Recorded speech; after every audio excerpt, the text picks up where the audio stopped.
अस्सलाम वालेकुम रहमतुल्लाहि वबरकातुहू। उम्मीद करता हूँ कि आप सब खैरियत से होंगे। अल्लाह की फजल से, अल्लाह का बड़ा फजल है, करम है। मेरे भाइयों, जिस टॉपिक की मेरी मेहनत चल रही है, आप लोगों को पता है कि लगातार मैं जिस बात की मेहनत कर रहा हूँ, किस तरीके से उम्मत के अंदर दीनदारी का माहौल आ जाए, हमारे बच्चों के अंदर तरबियत का जो है मामला आ जाए, हमारे बच्चे जो है बेदीनी के माहौल में ज़िंदगी जी रहे हैं, किस तरीके से जो है अब पूरा मुकम्मल जो है अपने अमाल पे आ जाए, इसकी फ़िक्र चल रही है। मैं आप लोगों को बता रहा हूँ कि मैं एक जो है कमज़ोर अमाल वाला इंसान हूँ। हालांकि मुझे इतना तो इल्म नहीं है, मगर अल्लाह का शुक्र है, अल्लाह का फ़ज़ल है कि अल्लाह ने जो मुझे अता फ़रमाया है, बड़ा फ़िक्र है। और अल्हम्दुलिल्लाह मैंने कई जगह जो है जाके ये बात देखी, और मैंने आपको पहले भी बताया कि मैंने बहुत सर्वे किया। तो मैं आपको एक अहम चीज़ बता देना चाहता हूँ कि मेरी बात छोड़ दीजिए, 4-5 दिन पहले मैंने एक बयान सुना जो है हज़रत मौलाना सज्जाद नोमानी साहब का, जिसको पूरी दुनिया जानती है। हज़रत मौलाना सज्जाद नोमानी साहब को, सज्जाद नोमानी साहब के बारे में आप लोग जानते हैं। मैं बता देना चाहता हूँ कि सज्जाद नोमानी साहब वही हैं जिन्होंने जिस जगह से इल्म हासिल किया, वहाँ की गवर्नमेंट जो है उनकी तलब की कि मतलब सज्जाद नोमानी साहब को जो है हमारे यहाँ ही रहने दिया जाए। मगर उनके जो वालिद साहब थे, उन्होंने कहा कि आपको हिंदुस्तान में आपकी बहुत ज़रूरत है और आप हिंदुस्तान आ जाए। और सज्जाद नोमानी साहब जो है फ़ौरन जो है हिंदुस्तान आ गए, और इस फिक्र के साथ हिंदुस्तान में जो है इस वक्त जो है वो चल फिर के लोगों को जो है पूरी तरीके से गुमराही से बचाने की कोशिश कर रहे हैं, और इतना बड़ा काम कर रहे हैं। मेरा तो मानना ऐसा है कि इस वक्त के दौर में जो है वो जीता जागता जो है अल्लाह के वली हैं, जिस तरीके से फ़िक्रे है।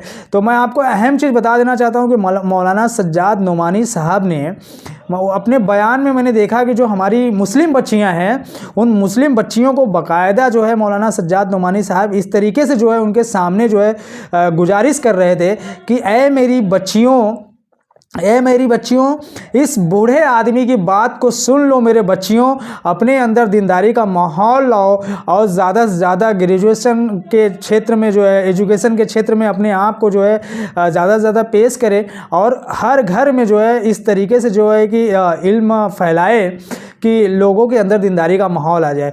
अब मौलाना सज्जाद नोमानी साहब ने अगर इतनी बड़ी बात कही कि हमारी बच्चियों के अंदर जो है, जो उनके वालिद हैं, जो गफलत की ज़िंदगी जी रहे हैं, जिनको ये समझ में नहीं आ रहा है कि हमारी बच्चियां, हमारे बच्चे जो है गुमराही में चल रहे हैं, मैं उन लोगों को बता देना चाहता हूं कि मेरी बात का तो असर नहीं पड़ता है आप लोगों को, मगर मौलाना सज्जाद नोमानी साहब ने इस तरीके से अगर आप लोगों के सामने अगर हाथ फैला के कहा कि ये मेरी बच्चियों, इस बूढ़े बाप की बात, इस बूढ़े बुजुर्ग आदमी की बात सुन लो, ये जो बुढ़ा बोल रहा है इसकी बातों को समझ लो बच्चियों, और इस तरीके से पूरी तरीके से जो है मौलाना सज्जाद नोमानी साहब ने हाथ उठा के जो है गुजारिश किया।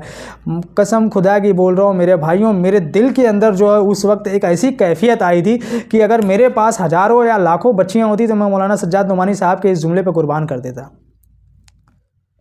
अफसोस मेरे भाइयों, फ़िक्र करें, और जिस तरीके से मौलाना सज्जाद नोमानी साहब ने फ़िक्र की और जिस तरीके से बात की उस पर अमल करें मेरे भाइयों। वो हमारे बड़े आलिम हैं, अगर उन्होंने कहा है तो समझ लीजिए कि बहुत फ़िक्र की बात है।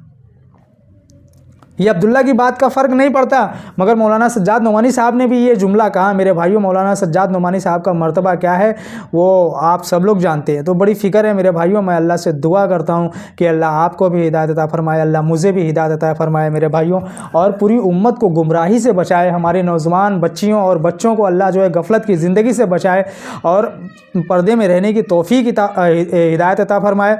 और मैं अल्लाह से दुआ करूँगा कि मेरे जितने नौजवान भाई बहन हैं, अल्लाह जो है नौजवान भाइयों को मस्जिदों को आबाद करने वाला बनाए मेरे भाइयों। तो ज़्यादा से ज़्यादा फ़िक्र करें मेरे भाई इस पर, और फोकस करें मेरे भाइयों, बहुत फ़िक्र की ज़रूरत है मेरे भाई। अस्सलाम वालेकुम रहमतुल्लाहि वबरकातुहू।